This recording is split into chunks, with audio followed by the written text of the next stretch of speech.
There Hey, he is. what up, Dirty Dan? My man. I feel a lot better today. I think you're on the shit horse this week. Yeah, I was gonna say you weren't feeling so hot last time we recorded, were right? You No, weren't you yeah, just you were just that's what beginning the sickness. that's what I had the little airplane gunk, because after everyone didn't travel forever and hop on a plane since COVID and everything, and sucking down everyone else's breath. Yeah. Yeah, that'll do it, man. Mm-hmm.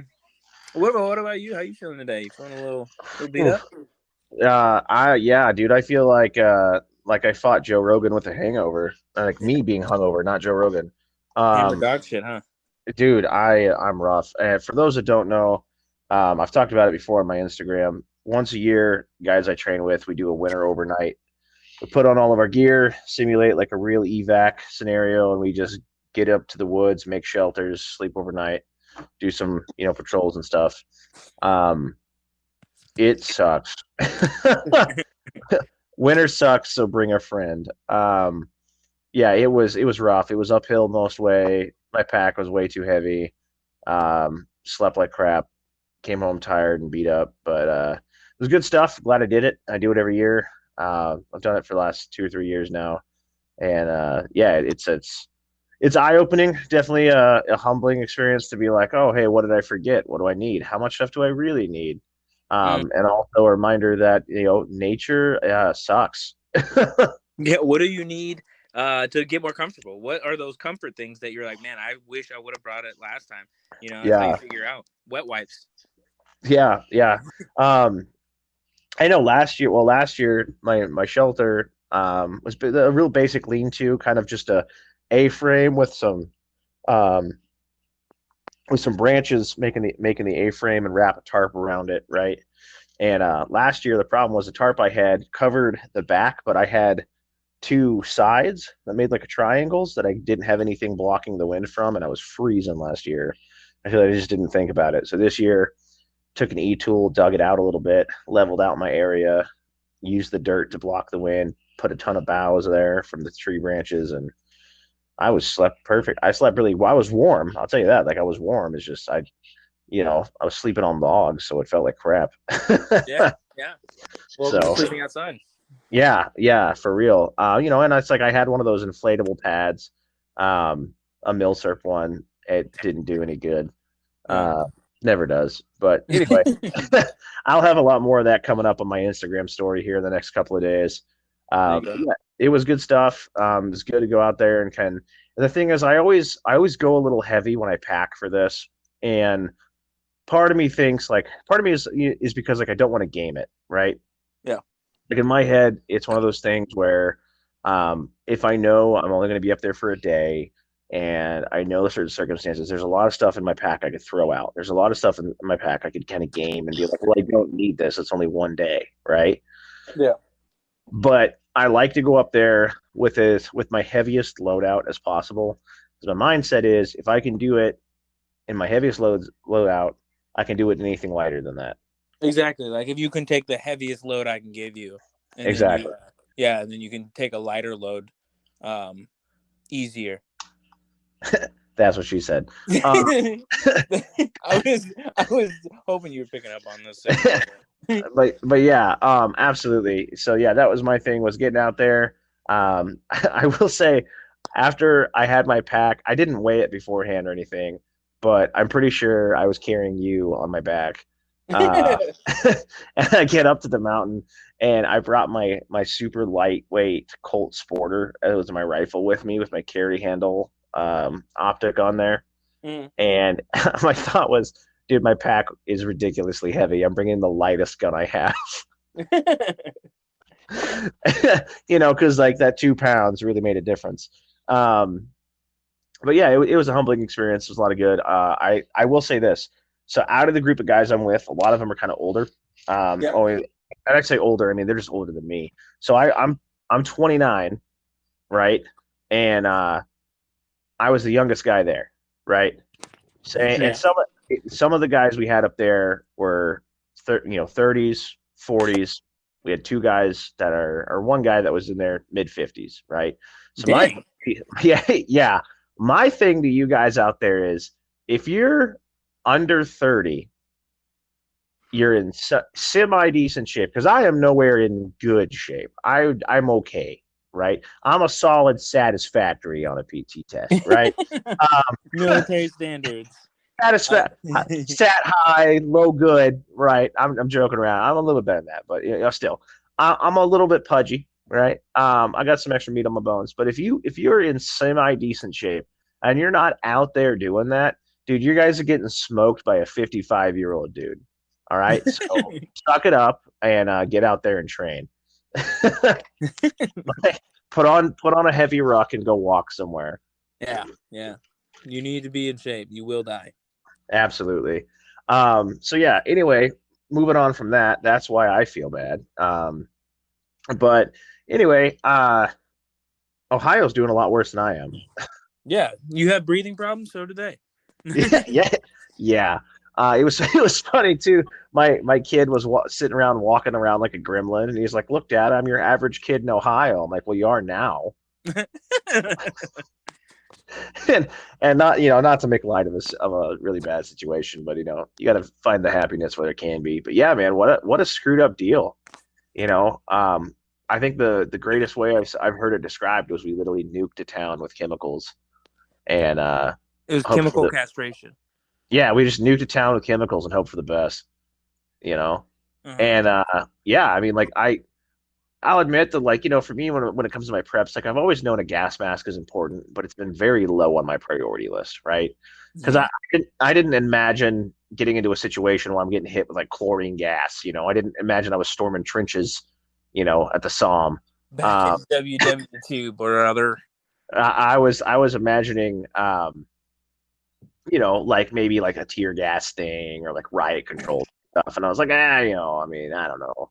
See, that's my big thing. Is my thought process is always like, hey, if I'm required to wear a gas mask 24 hours, then I'm probably not going to make it out of that situation anyway. Right.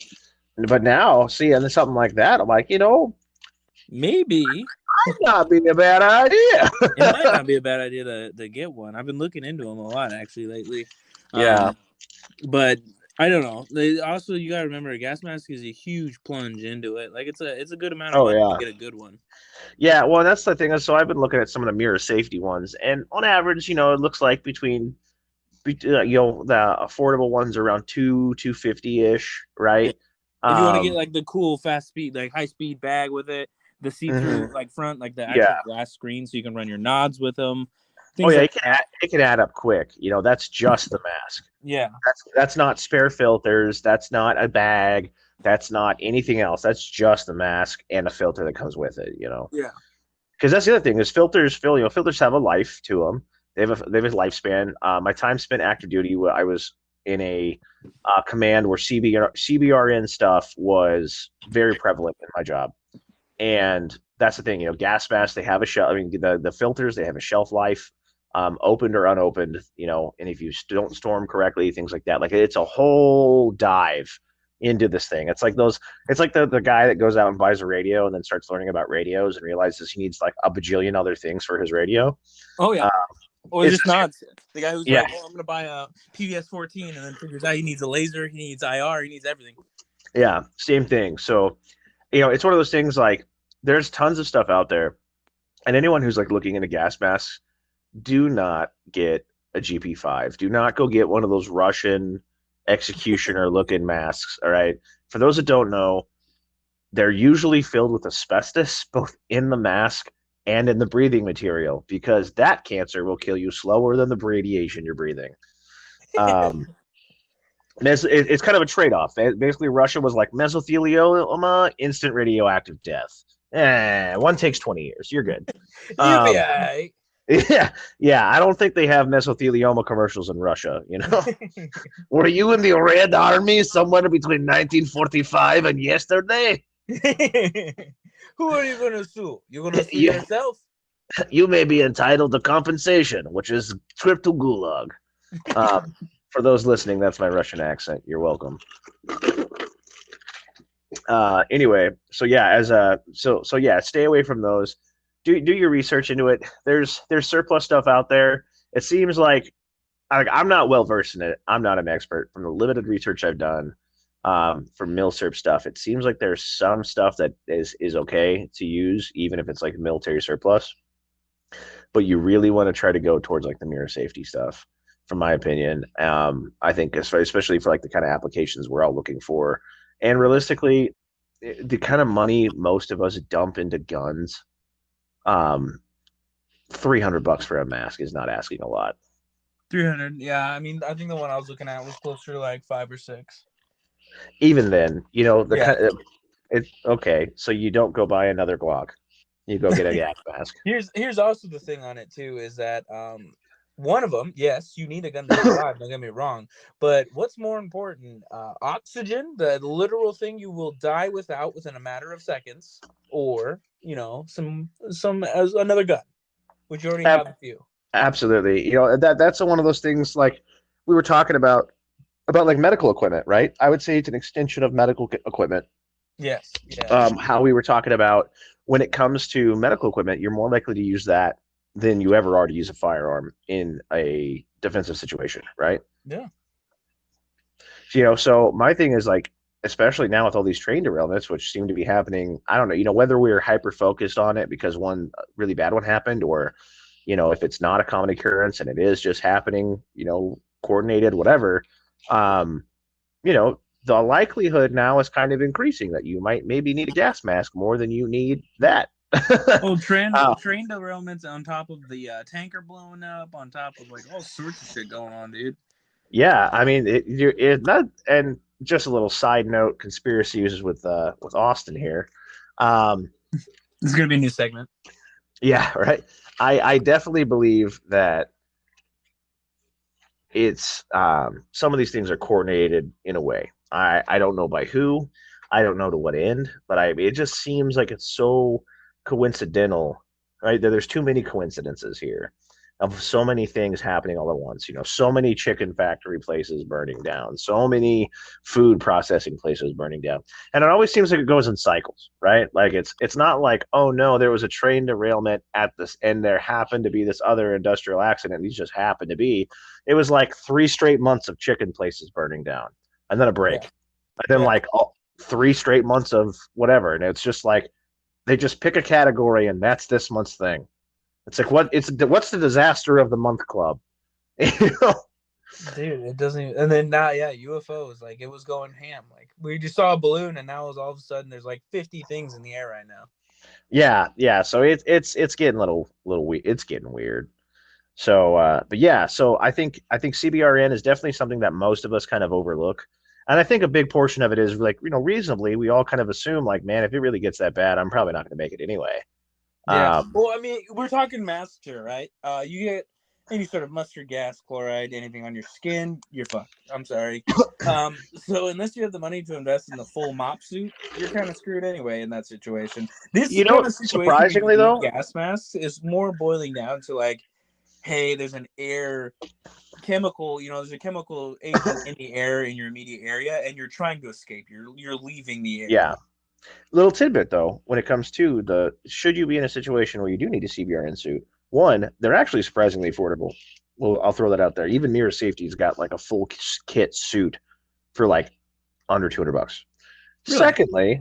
Secondly, if you have Gore-Tex, like I know, like I'm thinking like the Gore-Tex you and I were issued, like the Gore-Tex bottoms and tops, right? Mm-hmm. Basically, if you can zip tie or not zip tape, but like duct tape the openings to those. So like duct tape your blouse, right? Mm-hmm. I mean, duct tape the jacket on all the openings, and then take the hood, cinch it over any kind of gas mask you have. You could basically make a very simplified CBRN that's effective in a limited capacity. Because the biggest thing is those things generally they don't really breathe. The Gore-Tex is kind of just like a sheet, it's not porous. Yeah. And yeah, we were always kind of taught like if in an expedient way, if you absolutely have to do something to survive, you don't have your actual kit, is basically, throw on some rubber gloves, a gas mask, and tie everything off and hope for the best. Yeah, see, that's the one. That's the part where they get me. Because then they would be like, "Yeah, this will work," and I'm like, I don't know, possibly. I just want to know, like, to what level it's been tested. Yeah, right. Because I know Noah and Bond. They're not doing this like World War II, like set us up next to on a boat next to a nuke and see what happens. Yeah, yeah, It's yeah. more like an educated guess. Speaking of which, like, what a wild thing. You're like, hey, you Marines, I'm gonna need you to come do a military exercise with me. Oh, what are we doing? Don't worry about it. Just stand in this trench. Hey, Don't worry about it. why is there another sun over there? You know, everything's fine. You'll be okay. You'll be dead way before you can sue us. Yeah, exactly, exactly. Just don't worry. Keep smoking those cigarettes your doctor recommended. Yeah, you did this for your country. That's like the Camp Lejeune water stuff. But yeah, Oh man. Yeah. yeah. So yeah, like long story short, I think we've all kind of become aware. I think Instagram and other social medias kind of beat it to death. Is like CBRN has definitely become a renewed interest point. I think in the community to try to be like, hey, and for those that may not know, CBRN is chemical, biological, radiological, and nuclear. So any kind of like chemically related, threats, right? Yeah. So yeah, it's definitely become like a renewed topic. I think in the community, it's definitely something I think is worth a look into. Uh-huh. I definitely think the same. There's a lot of situations though where people are going to think like me, and I'm 100% in the right for this. You can be prepared for just about anything in your life. There's certain things that without an unlimited funding or some sort of knowledge of it coming, you're not going to win that fight, dude. There's certain things where I'm just like, exactly. get the gear, Yeah. train with it, but I know I'm not going to make that long. Yeah, it definitely comes down to a cost benefit analysis with that too, right? So I mean, like I think if you're it, I think it's something that would be nice to have should the money be there. Um, again, like with me, it's like one of those things where it's renewed interest because of what's going on. But I'll be honest, if the Ohio thing hadn't happened, I still would be like, eventually, I'll get one eventually. Yeah. And I don't know. For me, it was just one of those things where, and even with the Ohio thing, it's such like a strange, rare occurrence. It's something I think we should definitely take into account and consider. If you have the money and you have the disposable income to be like, okay, I want to go get gas masks for me and my family. Do it absolutely. Do your research, find some good stuff, but don't just do that at the sacrifice of other things that might be more prevalent as well. Yeah.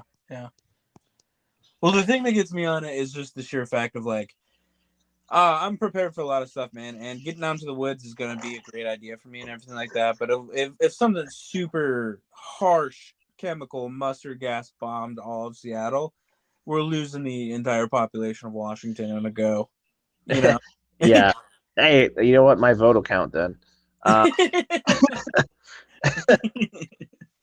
But yeah, no, I totally understand that. I think that's part of the reason why it's not as prevalent as it has been. Is just there's this general consensus, and I have the same kind of mentality of it, where it's like I can prepare for as much as possible, but there's some things that are just outside of my realm, and just outside of I can't be prepared for every single 100% scenario. Yeah, And it's like it doesn't matter if I had the world's best prepping supplies and someone decided to drop a nuke on Spokane. Like nothing I have is going to stop that. You're done for. So it's one of those things. Like I said, I think we wanted to bring it up and just kind of beat the dead horse that's already been beat down by everybody else.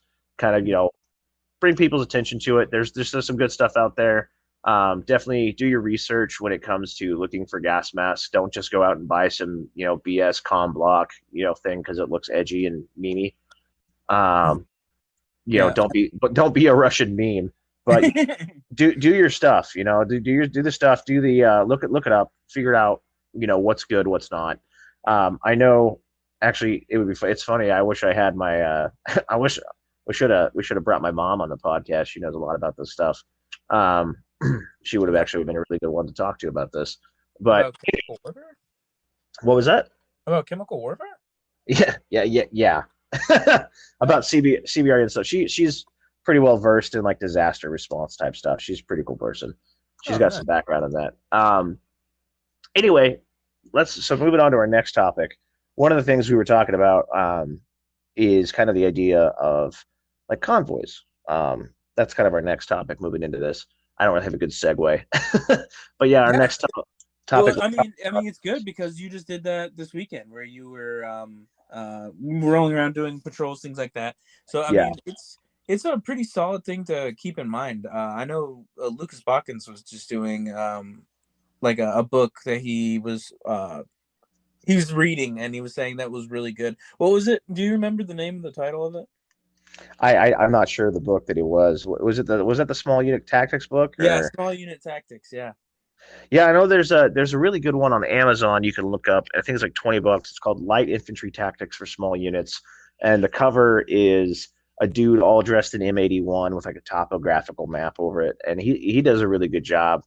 I know the guy that wrote that. That's the one I'm familiar with. The guy that wrote that book, I know he did. Um, I can't remember what he did in the army, but he was in for a while, and then went out and when we went into Afghanistan or we went into Iraq Uh-huh. in like '03, he was in there, or whenever we started he went in '03, and whenever we started to retrain the Iraqi army and then the Afghan National Army, he was part of that effort to like retrain the guys. So basically his whole book is, you know, um, how to how to lead and start a group for dummies, Yeah. and kind of really super easy dumbs it down, basic hand signals, how to patrol, formations, things like that. Yeah. But yeah, I mean, I think that's the thing is like, okay, we've talked a lot about going out and training, going out into the woods, getting your guys together. And the whole thing with that is like, okay, cool. You've got your boys, you've got your guns, you've got your kit, you got all your stuff, you're out in the woods, you've made it to your location. Now what? Like, Yeah. what's your mission, right? What's So obviously, your next mission? Yeah. so the idea would be like you want to keep that area safe, right? So you're going to have to start doing some type of patrols, some convoys, things like this and such, right? And whether they be vehicle-borne convoys, whether you're doing a foot patrol, a lot of topics kind of cover over each other. Um, so I mean, I'm not sure how in depth you wanted to go into this, but I'll let you kind of start this one Yeah, up. yeah, no. So I'm gonna skip some of the boring parts of it. Like, hey, you got to set up a watch bill and shit like that. I mean, the small parts of the things. But with it comes to small tactics and small team movements, you do need to have some sort of idea of what you mean by patrols and what you need when you are moving with a team, a unit, or a certain section of guys or anything like that. So big things, like the big headers, I'll throw out there real quick. Obviously, don't walk in a straight line uh, behind each other because if someone starts taking fire down that road, down that pathway, whatever it is, if you guys are all lined up, you're just sitting dummies. You're all gonna get taken out one go. Another thing being, I know he's your best friend, like Austin. He's my buddy. I want to hold his hands while we walk down the trail too. But we need some space. We need distance because if someone does start getting intersected, starts taking fire from any sort of situation, you need that space. You realize, hey, where did Austin just take fire from? Where did Austin just take this from? Another thing of just keeping your head on a swivel, looking around you while you are doing these patrols. I mean, there's so many variables that go into these things, but a Yeah, small one to take out of the equation is to have your walking, your team movements, your team setup in a little bit more of a way that's going to behoove you and not all die at once. yeah. I think a good way to imagine it. I like to think of like a staggered column. So basically, what that means is imagine, and we like if you've watched like Band of Brothers, like any World War II movie, where they're walking down a road, you've seen this, right? Well, basically, you have two lines of people, one on the left, one on the right, and they're basically zigzagged, right? The first guy is, let's say he's on the left, which means the second guy is going to be, usually about 5 to 10 yards to his right and about 5 to 10 yards behind him. So kind of a zigzag, right? And we just kind of counter back and forth. And then if you have kind of how we talked in our last episode, we were talking about fire teams. If you have that fire team makeup where you've got different capabilities, you've got either your DMR guy or you've got someone running your version of whatever you can simulate as a machine gunner. Maybe you got lucky, you got someone with an underbarrel, you got a grenadier or whatever. You want to space those guys out, right, and put them in positions that would be more strategic. for you. If you have someone who's going to be your team leader, you don't want him to be the first guy up, right? Yeah. Because he needs to be kind of in the middle, keeping an eye on everything, being able to communicate with everybody. But you want to kind of space those people out. And the idea behind that is that, like you said, if you get one machine gun burst, one hand grenade, one go at anything, you don't take everyone important out, right? If you got 12 guys and the first 3 go down, you still got 9 more, and you don't have all of your cool stuff in those first 3 guys. You got to kind of spread out, Yeah. Everyone, like the machine gunner, the guy carrying explosives, anything like that, all go out in one go. It's not that great. Yeah, it's like now all your force multipliers are immediately gone. Your odds are no longer in your favor, sir. Yeah. Yeah. So going out on patrols and like that, there's going to be different needs for different formations. You can find a lot of those in the small unit tactic books. I would highly recommend going out and getting some of those, reading them, Ranger Handbook, any kind of Special Forces manual, anything like that's going to cover these. But another consideration of this as well is also making sure that your teams know how to properly react to contact and training to that, right? So let's say, for example, you're out on your staggered column, you're walking in your 2 lines, someone takes fire from the right. Ideally, what you would happen in a perfect world, everyone returns fire to the right, and then the guys that were on the left-hand side of the road are coming in and filling in gaps and helping give a greater amount of fire. Then you guys can push on to either take out the enemy or dip out if it's too much. But a lot of these things, it's going to be situational. A lot of this is going to depend on your environment, but definitely get out there and read those manuals and kind of get that understanding of knowledge before you just decide, hey, we're going to go out and walk in the woods and figure it out. Yeah, because you can walk in the woods. It's good for you. Don't get me wrong. Don't be a fat body. Like, get out there and exercise. But if you're out there walking in the woods and you have no idea about group movements or like how you're supposed to be lined up or staggered or anything like that, it kind of sucks because you're getting this wrong training that you wouldn't know. Like, there's no way you would know. Yeah, I think the big thing too is spacing. A lot of the things I see, especially even with people who do this a lot, even in my time in the military, the big thing is spacing, right? A lot of times, you see your buddy and you're trying to walk up, talk to him or anything like that. And yeah, I know you touched on spacing a little bit, but yeah, spacing is the biggest thing, to where even if you don't really know what you're doing and you're just trying to figure out, as long as you're kind of spaced out reasonably, that's a big head start, is make sure that you're spaced out properly, so you're not going in there and just getting everybody schwacked in one go. Another thing too is, and I saw someone, I want to say it was Boogeyman Actual on the podcast. On Instagram. I could be wrong, but I believe he put out a post about talking guns. Now, I know your experience and my experience of talking guns is generally when we have 2 belt-fed weapons. They may be like 240s or 50s. The idea is that you eventually have a cadence of fire where the gun on the left shoots, and as soon as the gun on the left shoots, the gun on the right starts, right? And it's this back and forth of firing like this.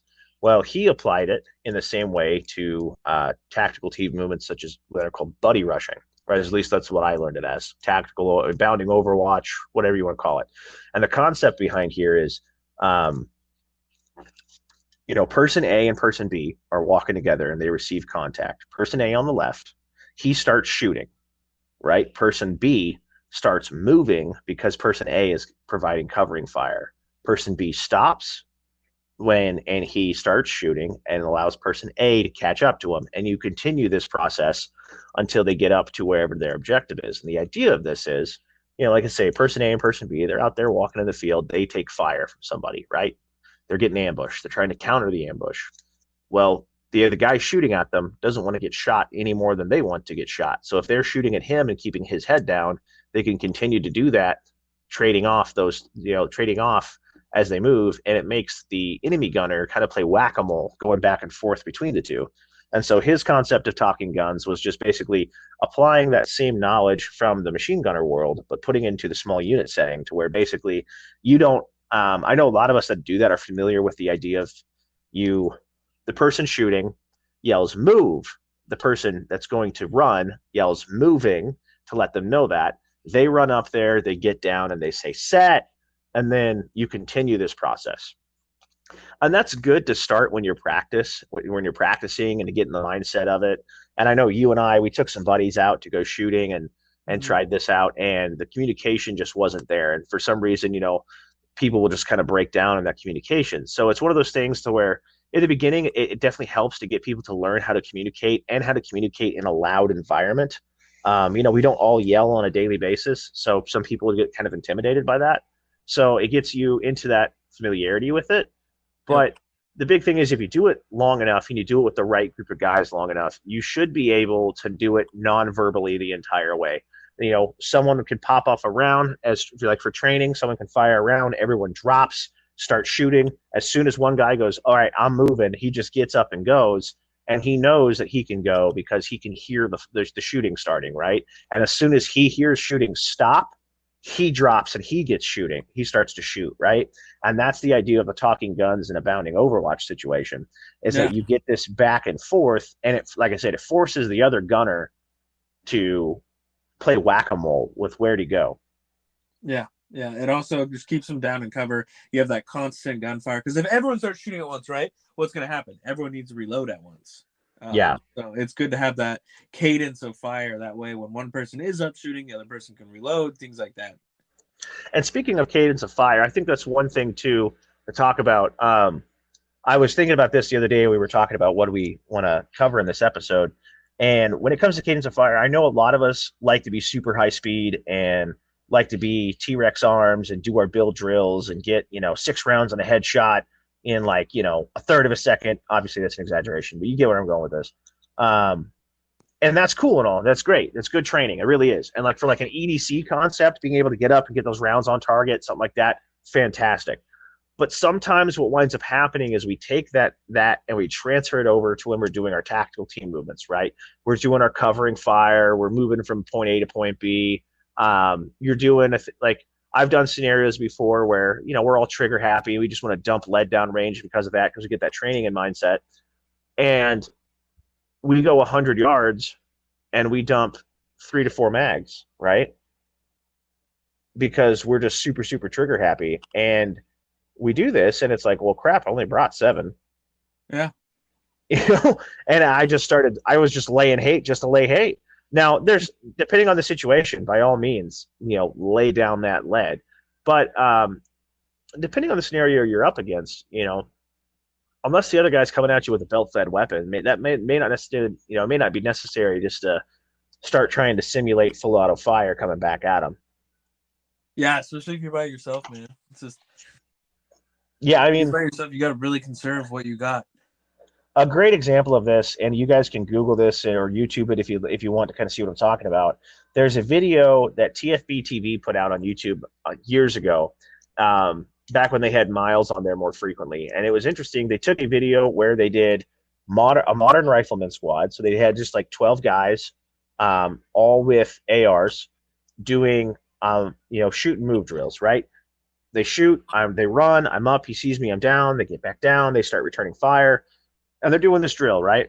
And they go 100 yards, and you can hear the cadence of fire, and it's it's just almost constant string of rounds, right?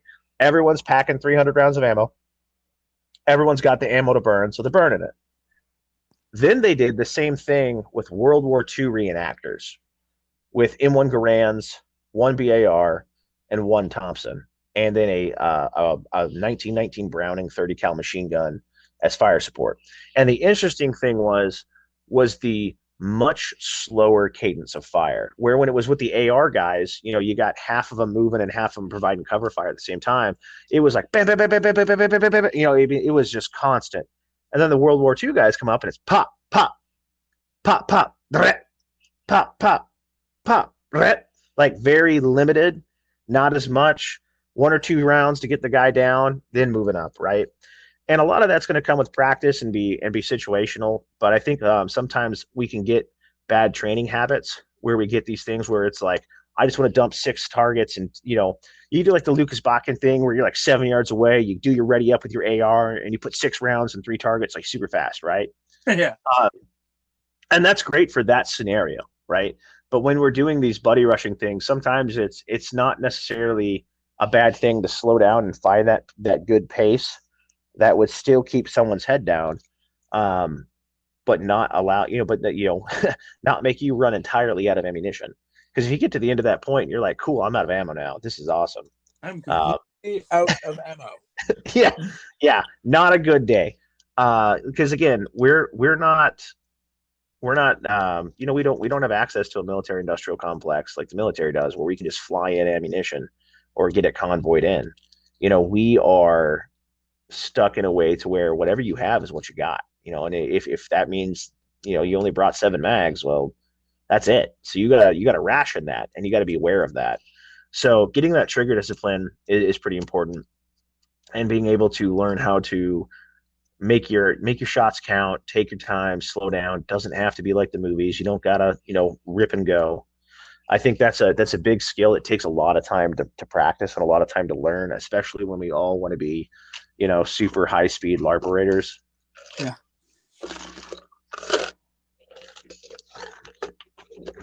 But okay, so that does lead me into this next part. Like, working around vehicles is kind of in the similar fashion of like when you're running a convoy. So just remember, you can't be bumper to bumper with guys. You do have to, when in a vehicle, you do have to keep way more vigilant. Because a vehicle can get taken out really fast. And watching the front car get ripped apart or watching an explosion go off, anything like that, you really have to be able to escape and plan your escape route. With that in mind, too, running in convoys and things like that is probably a real unrealistic standard that's going to happen with most of us. Like, we're not going to be, unless it like really melts down to nothing, like zombie apocalypse style, and we have like militaristic militias around. Probably not going to happen. But it is nice to know, and it is nice to get out there and actually see. I know if you can't afford it, there are classes you can take, things like that, where you can do some quick response vehicle training, things like that. I did some EVOC down in San Diego. It was amazing, eye-opening, but really unrealistic standards, guys. I think the one thing that comes to mind where I think of like where it could be applicable is so much just vehicle work in general, not so much necessarily the convoys, but more just like how to operate in and out of a vehicle if it's just you and the 3 other people in a vehicle. Yeah. Because stuff like that, because stuff happens on the road all the time. Yeah. Carjackings, things like that, and just knowing how to operate in and around your vehicle. Now, if you are going somewhere and you happen to be in a convoy with other people like that, definitely, I think the communication aspect of that is huge. Finding a way to where if you're using an app or just having a phone or radios to practice, communicating with each other, even something as simple as, you're driving the U-Haul and the wife's got the car behind you and you got to stop to pee. Are you just going to rely just on signals? You're going to call somebody. You're going to have a little walkie-talkie action back and forth. How are you guys communicating that way? But yeah, I mean, I think realistically, like, there's not a ton of us that are going to be doing a ton of convoy stuff, but it's still a good thing to practice, right? Because it's always I always like to go above capability and then walk it back down if we can. Like get that practice for something that might not necessarily be applicable now, but could be applicable later. But I think that you could definitely apply it to things such as, you could do like driver down drills. What happens if my driver goes down, or how am I going to react to a contact if we are in a vehicle? I was just watching a video today, right? It was on Mr. Guns and Gears Instagram channel, and guy goes to mug guy goes to mug this guy in a minivan, and weirdly enough, instead of like coming to the driver's side, he opens like the passenger like sliding door. Yeah. And doesn't get in the van. He's just pointing the gun at the guy. The guy's like, oh, okay, man, like, you're in charge. You got it, dude. You got it. And he winds up he winds up convincing the guy to walk around the back of the vehicle to come to the driver's side, because he's like, oh, my door, I got to open it from the outside. So the guy does that and he just drives off, right? And it's funny because like in the comment section, it's like half and half. People are like, oh, I wouldn't have drove off. I would have drawn down and shot him right there. And it's like, why? You have the ability to leave. You have a vehicle, right? Yeah. Sure, you could make the argument, maybe take some pot shots, whatever, right? But it's like you have a way to get out of there rapidly. You don't have, and the other thing too to understand is also as well when it comes to vehicles is your vehicle itself can serve as a weapon. There's a great video where I don't know where it takes place, but this guy's in a Chevy Suburban style vehicle coming up an on ramp, and a vehicle in front of him stops like right before he gets to the highway, and he's like, "Dude, what is going on?" And he's trying to figure out what it is, and then four dudes get out and they've got guns, and then he sees someone behind him box him, and it's a carjacking, and he just goes, "Screw it!" Slams on the brakes and just pushes their car out the way and drives through them you know and that's the thing. It's like he didn't have to stop and get in a gunfight 8-on-1, and he didn't have to stop and give up his car. He thought, I'm driving a big heavy metal box with wheels, and they're made of squishy metals, they're made of squishy bony bits, so we'll see who wins. No, we know who's gonna win this fight right now. Yeah, so it's something to consider. I definitely think that it's worth the time to look into and to practice, or just doing simple things where it's like maybe you and the boys, something as simple as this: you and the boys put on all your kit, then get in the vehicle. Yeah.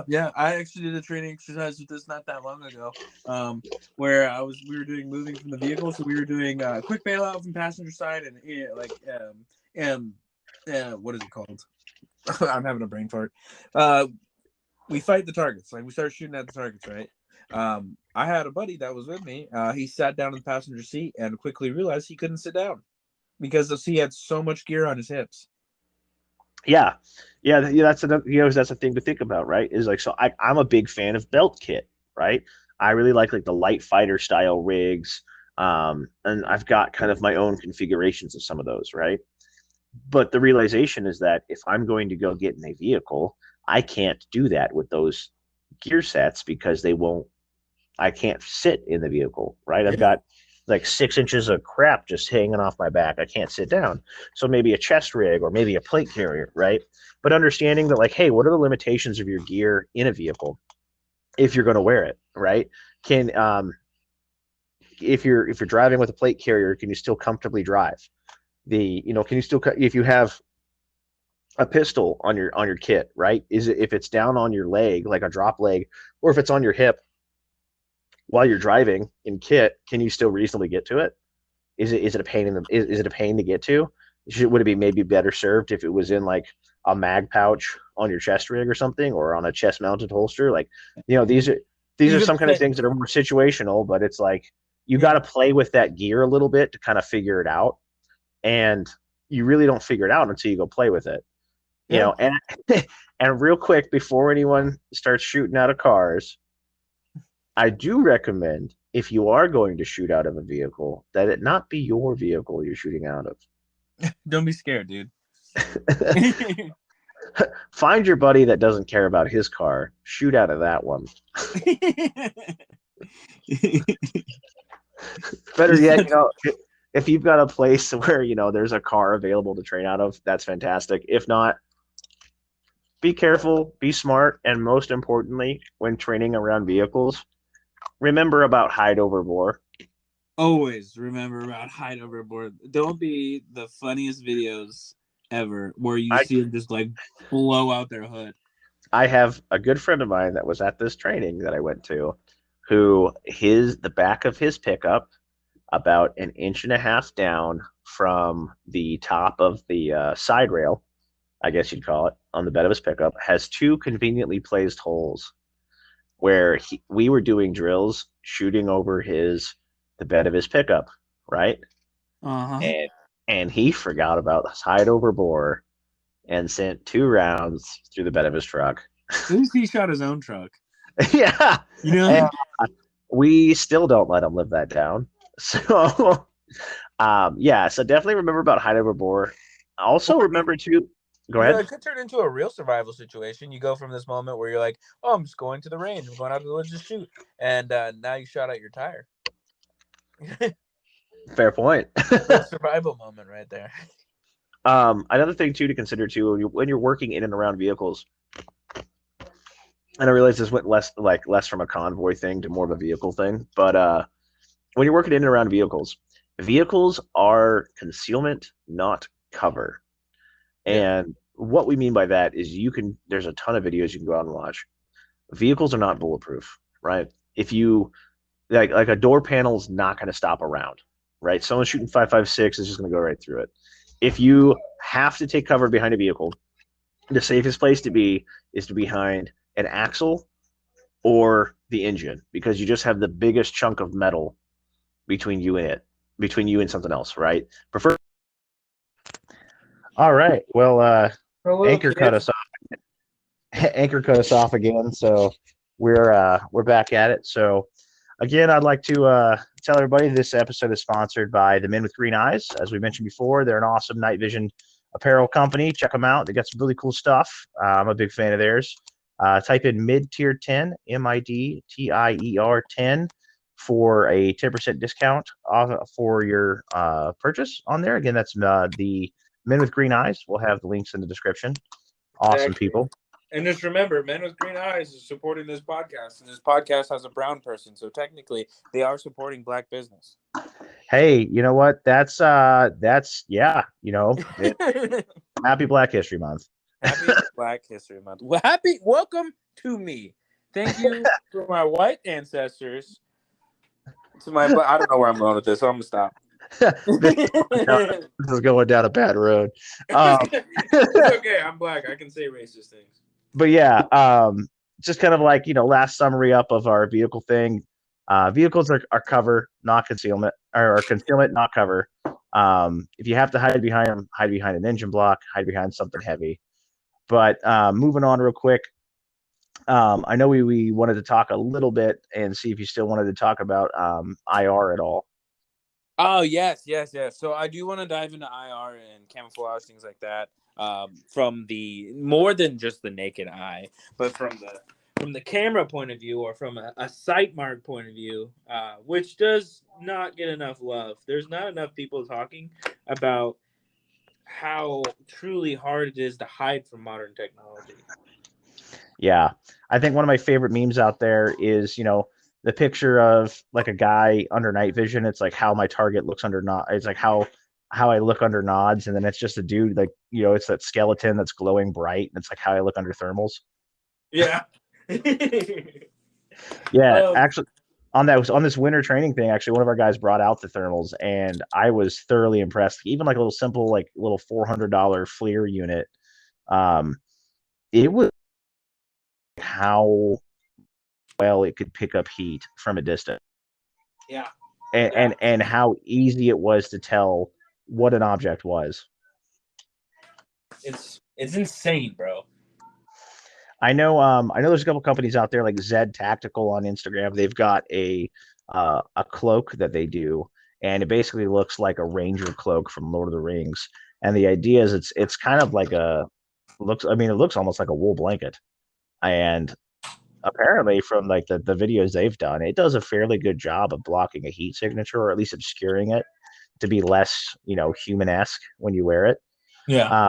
But it's really interesting to watch kind of like some of the ways that there are out there to kind of try to fool IR. Because I think that's the thing, is it's like you can't hide your heat, like you can turn off all your IR stuff so you don't stand out for night vision, or you can get really good camouflage, but I mean, you can't hide your heat. Your body's 98.6, and if it's not, that's usually a problem. And if it's not, we have an issue here. Yeah. I know one thing I haven't had a chance to test out, and I wish I would have brought it for the camping thing, is basically it was a way I saw an Instagram post from a guy who was a Marine saying he learned it from a sniper buddy of his. That was a way to do an improvised hide. And I kind of arts and crafted my way into doing one. I just have yet to test it. And basically, you take an umbrella, pop it open. On the inside, you take like one of those Mylar emergency blankets, super glue it to it, and then paint the whole thing and camouflage it to your heart's content. And the idea is, you get your cheap $4 umbrella, you pop it out, and you get behind it. You've cut a hole out to put your rifle through, and now you've got a little hide that's somewhat camouflaged to your area, but also the idea of the Mylar blanket in there is it somewhat obscures your signature. Like, it's not going to completely hide it, but it's going to look not like a person. Yeah. And so I haven't had a chance to try it yet, and I'm really looking forward to it. But that was one thing I saw that was like a neat little way to do that. And if they were saying if you're in like a foxhole or fighting position or something like that, to where like you're a little bit further in the ground, and you can pop that up like above you, like a coverage or a netting, then that way if something's above you, it's harder to tell what it is. But yeah, I think that's a huge part that should definitely be the future of things to look into. And any companies that are Your making, mic's tripping out, dude. what was that? Your mic's tripping out. Oh, I'm sorry. Here, is that better? Yeah, yeah. Okay. Any anyone who's doing any kind of like camouflage or anything like that, anyone who's in that kind of industry, I think that would be the new thing, is trying to come up with even the simplest of IR confusing or IR defeating technology into the clothing. Yeah. Yeah, anything that confuses IR, anything to get away from it, especially with night vision too. Learn what products shine under night vision, because a lot of people are running around the woods being gangsters in their fucking black multicam and things like that. Or you've seen it before, right? Yeah. Yeah, Yeah. shining bright like the diamond, screaming Yeah. through the woods. There are certain colors and certain products, and certain or the fabrics that just reflect like a mofo at night. So you got to watch out for that. That is something I found interesting. Like I never really thought about it until I looked at it under night vision. It's like you can have this super cool camouflage pattern, and the minute you put it under IR, you look like a glow stick. Yep. Meanwhile, someone's wearing like just straight gray, but it's IR treated pants, and you're like, where'd he go? Ranger green, baby. Live Yeah. it or die it. So yeah, that's one thing for me that I thought was very interesting. I know I've seen some posts before where people will have all their military surplus or different camouflages and things like that, and they'll kind of look at them under IR and or under night vision and show you what they look like. It's very interesting and very telling to see um, what they really do look like, and that you can't just. It's like, yeah, you can go get the new drippiest camo off of Amazon, but if it's not properly made and treated, you just look cool in the daytime. Dude, you know what I thought was super dope? Someone What's took that? some mossy oak sweatshirts, some mossy oak thing, like the basic redneck camo that everyone makes fun of. Yeah, like some you Mossy oak jackets and things. And then they spray painted their rifles, and they were visually like almost unseeable under night vision. Wow. Like with the And I was like, no mossy way. style of paint, or like, I guess I'm No, confused. mossy oak style, just like shirt, like Walmart brand Oh, jackets and pants. oh, wow. Wow. That's another thing too, I think is kind of like underrated. And I think part of it is because like, we think of it for like hunting or like the hillbilly nature thing of it, whatever, right? But I mean, there's a lot of hunter camouflage out there that's really freaking effective. Dude, Sika, it's super like stupid expensive, don't get me wrong, but like really useful. I mean, ask like half of these turkey hunters to get shot by friendly fire because they thought it was a bush moving, you know. Yeah. And it's like, okay, well, that camouflage works. Works really well, actually. Yeah, it's like almost as if the only thing that doesn't work is wearing bright orange. Yeah, I think getting into IR and IR defense is definitely something we should dive into further and kind of see how things go with that. I would love to get a lot more knowledge on that. Anyone listening, if you've got like really good stuff on that or some products we should look into, definitely hit us up. I know it's something that I'm definitely interested in ways to do it. I know years and years ago, I watched a video on how to do like your own IR defeating ghillie suit, and it was basically you cut up one of the survival blankets and just weave it into your ghillie suit. Yeah, I saw that, and you couldn't see strips of them. Yeah, but my only thought with that though is like that is a very heavy and time consuming way to do that. Like if that's the only way you have to do it, like so be it. But it's like there's got to be a better way. Yeah, I've heard some people saying there's certain paints you can use on your camo and stuff like that. But at the end of the day, though, unless you go out there and actually test it yourself, you don't really know what's gonna pop up under IR. And let's talk about modern day technology. When the planes Yeah, come in, when the troops drop from the sky, whatever scenario you base off in your head, it's gonna be what they're using. They're not gonna be, yeah. Joes Well, running and around. that's the caveat I've seen a lot with a lot of like the cloaks and things that are out there, is that basically it'll help obscure or like kind of confuse someone using like a handheld IR or like a rifle mounted IR optic, but anything powerful on like a drone or a vehicle, they're still going to see you. Yeah.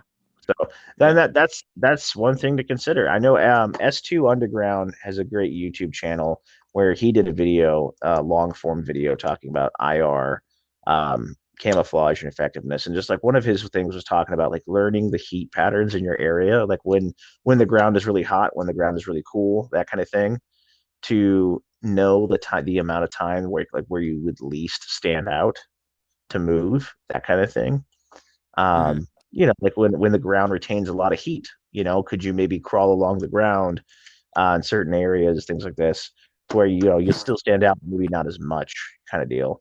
It was Yeah. interesting. It was interesting kind of thing, a way to look at it. He went into a lot more in depth and a lot more technical stuff about it, and kind of gave some cool caveats about it. But anyway, yeah, it's not something I definitely think deserves a little bit more of Yeah.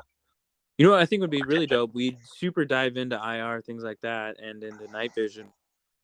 We shoot some Mhm. video of us wearing certain products that you guys send us. Like, send us like what you think would work out really good, and we'll go try it. Yeah, absolutely. That'd be dope. Yeah, that would be sweet. I would love to do Yeah. that. Well, man, I think we're getting about wrapped up. Did want to put out to our listeners, and you and I were talking about this. We do have a friend of ours who is very tech savvy, and we are not. Yeah, Um, he's really good with a lot of things when it comes to our recording situation. We want to step up, give you guys a more crisp and clear and better experience with this. So he's really good in that field. yeah, you guys listening have really like impressed the heck out of us for sticking around this long. Um, as our quality has gone up and down depending on our enthusiasm for the week. Uh, but yeah, you guys we're constantly amazed that we keep growing. We're constantly amazed you guys are still here. It's really humbling for me to see so many people. I never had any idea that this many people would want to care about what I had to say on anything. So we definitely want to give you guys a better experience. So we're going to be working with our buddy here. So if the next couple episodes are a little bit, late or something like that, it might just be due to some of our more editing. We're kind of get more in depth, try to give you guys a better experience, make the sound quality a little bit better, make it sound like we're not just two dudes talking into our phones, and try to give you some better experience. Hopefully, in the future, since we do have the YouTube channel up and running, and we do have this, and Spotify has the ability to run video in the future. Hopefully, we will get around to doing some video. We got to get some good cameras and stuff up and running first, but it's all things Yeah. that are in the works long term. So we're not going anywhere. But thanks for guys for listening. This is our 10th episode. So if you've made it this far, this is a kind of a milestone for us. Yeah, So dude. I super heard awesome. Austin was gonna send you money if you hit him up on Instagram. So That's not a thing. I'm not a lawyer, but that's BS. everyone that sends him 10 comments and 10 things in a row, I will get $10. Yeah, all you need to do is I know a Nigerian prince who has $1 million for you if you give 10 grand. We should start doing like the super douchey, like and subscribe.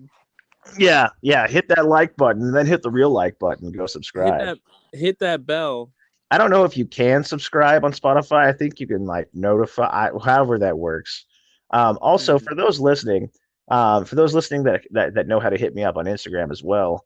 Um, I haven't seen anybody ask any questions on Spotify. I mean, I'm not upset or anything. I'm just saying, like, I don't know how that feature works. So if anyone has been asking questions and we haven't been answering, hit us up on Instagram. And I'm sorry. So I'm not sure exactly how that process works, but I haven't been getting any questions on there. So, but yeah, we're kind of trying to figure out this whole tech thing as we go. So Mm-hmm. appreciate you guys. You guys are awesome. Eventually, like long-term plans, getting better audio, potentially adding a video component to it. And if everything goes well and y'all keep listening, we might even get into some merch. Oh yeah.